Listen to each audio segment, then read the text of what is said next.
तुम्ही अमित शहांचं भाषण ऐका, त्याने शिवाजी महाराज उल्लेखच केलेला नाही. शिवाजी शिवाजी शिवाजी एकेरी उल्लेख. हां, एरवी शिवाजी महाराज नाही म्हणाल तर याद राखा ते छत्रपती होते. छत्रपती होतेच हो. मग ते छत्रपती होते किंवा आहेत आणि महाराज आहेत हे या देशातल्या गृहमंत्र्यांना माहीत नाही.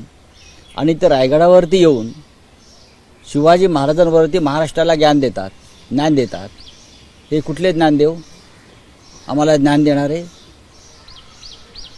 या ज्ञानाची आम्हाला गरज नाही. आमच्या महाराष्ट्राचे ज्ञानदेव आहेत स्वतः. आणि शिवाजी ने ये किया, शिवाजी ने वो किया, शिवाजी को ये है, शिवाजी को, ही भाषा आहे तुमची जीभ धजावते कशी महाराजांना अरेतुरे करायला. काय करतायत देवेंद्र फडणवीस? हा अपमान आहे शिवाजी महाराजांचा.